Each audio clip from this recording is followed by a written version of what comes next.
Burkina Faso was changing rapidly.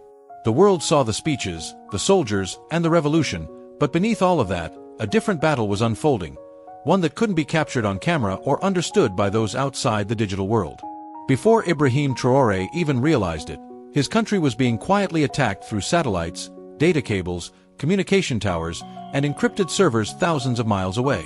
Rebels and foreign forces were one threat, but the new enemy was invisible, silent, and capable of collapsing a nation without firing a single bullet. The country had brave soldiers, determined citizens, and a strong leader, but its cyber defenses were almost non-existent. There were no trained cyber units, no digital intelligence divisions, and no experts who understood that the future of warfare had already shifted to the unseen world of data. Everything changed on a quiet Friday evening. Government employees were finishing their day when suddenly every computer screen froze at the exact same moment. Files vanished. Databases erased themselves. Satellite signals went dark. Security gates malfunctioned. Military drones patrolling borders fell from the sky as if pulled down by an invisible force. In a matter of minutes, the entire digital backbone of the nation collapsed. "This isn't a malfunction," the cybersecurity officer whispered fearfully. "This is an attack." But who would dare strike with such precision? Investigators found only one clue, a red glowing symbol of a lynx head appearing on every compromised system. No message, no demands, no signature, just the mark. But one analyst had seen it before, a symbol linked years ago to a legendary cyber attack in West Africa. Experts believed the attack came from a team of elite international hackers. The truth was far stranger. That attack had been carried out by one person, a vanished ex-hacker known only as Ghost Lynx. Traoré made a decision that shocked his advisors. "Find her. Bring her to me." Intelligence teams combed through cities, borders, and underground networks. Rumors painted her as a ghost living in Europe, a myth hiding in Ghana, or a genius who died years ago. But she was alive, living in an abandoned factory on the outskirts of Ouagadougou, surrounded by dismantled servers and encrypted machines. When the soldiers found her, she didn't resist. She simply looked at them calmly, as if she had been expecting their arrival. Her first words were chilling. "The attack wasn't mine. But I know who did it." Traoré anticipated arrogance or hostility from a hacker with such a reputation, but when they met, she surprised him. She was quiet, observant, and frighteningly intelligent, with a mind that processed patterns faster than most machines. He confronted her with her past, disabling a military drone at 16, breaking into a telecom network at 17, and disappearing at 20. "Why?" he asked. She hesitated, then answered honestly, "Because I saw what I was becoming. My skills could topple governments. I didn't want to be used as a weapon." When Traoré asked why she wished to help now, her voice grew firm. "Because whoever attacked you isn't just stealing data.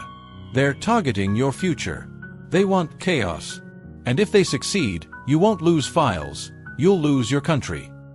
When Traoré asked what she needed, she replied without hesitation, "Access, a team, and the freedom to fight this my way." It was the most unconventional alliance Burkina Faso had ever seen. Ministers were furious. Generals objected. Advisors warned this could destroy the government if the public ever learned they were working with a former cybercriminal. But Traoré didn't care. He believed in talent, even unconventional talent, and he believed that if the modern world required cyber defenders, then he would build them. Beneath the presidential headquarters, he constructed a secret cyber command center, filled with high-security servers, advanced systems, and cutting-edge technology, and handed control of it to Ghost Lynx. With Traoré's blessing, she selected a group of brilliant young minds who had been ignored for years. Coders, math prodigies, cybersecurity students, network analysts. People who lived more in the digital world than the physical one.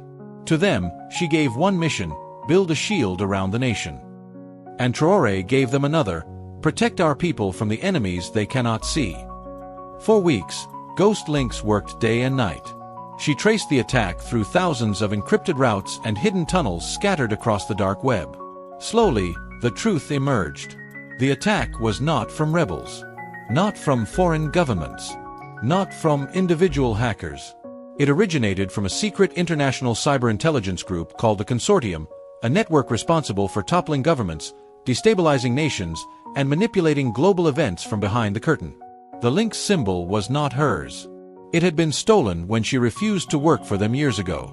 "They want you to think I'm the enemy," she said quietly. But Traoré simply replied, "I've already decided you're with us." The digital war escalated. Ghost Lynx and her team fought wave after wave of attacks aimed at crippling the country's hospitals, banks, border systems, and communication networks. Every day brought new threats: propaganda operations, satellite interference, attempts to drain national funds, and malware designed to shut down essential services. But for every move the consortium made, Ghost Lynx countered with unmatched precision. She built a revolutionary firewall she named Project Sentinel, created an AI-driven counterintelligence system called Nyx, and engineered a digital trap, a fake government database so convincing that the attackers couldn't resist entering it. When they did, she traced their hidden infrastructure piece by piece. But powerful enemies grow desperate when they lose control. The consortium launched their most devastating attack yet, a nationwide blackout meant to cripple Burkina Faso permanently. For a moment, the country was paralyzed. Hospitals stopped, internet vanished, phone networks died, and cities went dark. Yet Traoré remained calm and simply told her, "Do what you came here to do." She activated her counterstrike, not with hacking force but with mathematics, exploiting a microscopic flaw in the consortium's attack signature that only she could detect. In just 22 minutes, power returned, systems rebooted, and the entire blackout failed. Even more importantly, the consortium exposed their hidden location, a cyber bunker in Eastern Europe. Traoré gave her permission for one final mission: end this. Together with her team, she launched the nation's greatest cyber operation. They infiltrated the bunker's network, disabled their satellites, hijacked their financial channels, erased their secret servers, and leaked every piece of evidence linking the organization to years of global sabotage. In one night, the consortium collapsed. Their final message to her was chilling: "Ghost Lynx, we will never forget what you did." After the victory, Traoré offered her a permanent role leading a new digital defense ministry. But she refused. "I'm not meant for offices or titles," she said softly. "I belong in the shadows, where people like me can do the most good." Traoré accepted her decision with respect. "Then protect us from the shadows," he said. "Not as a ghost, as an ally." For the first time, she smiled. "No, as your shield." Today, Burkina Faso is not just a nation of courage on the ground, but a rising digital fortress in Africa. Its systems are guarded by brilliant young minds, visionary leadership, and a mysterious protector who works unseen so the country can stand strong in the light. Her identity remains hidden, her location unknown, her code unbreakable. But one truth is clear: Traoré's boldest decision was trusting the one person the world feared most. Together, they proved that sometimes the greatest defenders are not soldiers carrying rifles, but ghosts armed with code, fighting in the silent space where nations rise or fall.